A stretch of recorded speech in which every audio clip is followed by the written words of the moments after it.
চলো দেখে আসি আজকে একটি অ্যানিমেশন বের করতে কত ডায়মন্ড লাগে। অলরেডি আমি 4 ডায়মন্ড দিয়ে একটি স্পেন্ড করেছি, এবার 52% ডিসকাউন্টে আমি 9 ডায়মন্ড দিয়ে আবার স্পেন্ড করলাম।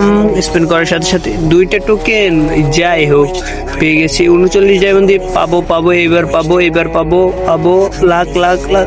যা শালা এই বল লাগলো, এটা তাও 3 দিন মেয়াদ, 3 দিনে। যাই হোক গান স্কিন যেটা পাইছি। এবার 69 ডায়মন্ড দিয়ে স্পেন্ড করবো। গাইস তোমরা হিসাব করতে থাকো যে আমি কত ডায়মন্ড দিয়ে স্পেন্ড করি এবং ক্যালকুলেশন করো, তাহলে পেয়ে যাবে যে একটি অ্যানিমেশন বের করতে কত ডায়মন্ড লাগে। যাই হোক এবার 150 ডায়মন্ড দিয়ে স্পেন্ড করবো। স্পেন্ড করার সাথে সাথেই আমি যা 2টা টোকেন পাইলাম। এবার 200 ডায়মন্ড দিয়ে স্পেন্ড কর, এইবারও 2টা টোকেন। যাই হোক 500 ডায়মন্ড দিয়ে এবার আমি নিয়ে নিলাম। নিয়ে নেওয়ার সাথে সাথে অ্যানিমেশনটা কতটা খাতারনাক লাগে দেখতে থাকো প্লিজ।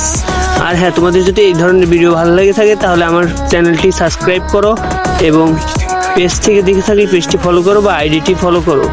ধন্যবাদ। আশা করি আগামীতে আরো সুন্দর সুন্দর ভিডিও দেবো তোমাদেরকে, শুধু একটু সাপোর্ট করো আর একটু পাশে থেকো। গাইজ জেনে রেখো প্রত্যেকটা ইভেন্টে এই ধরনের অ্যানিমেশন বের করতে 1100 ডায়মন্ড লাগে।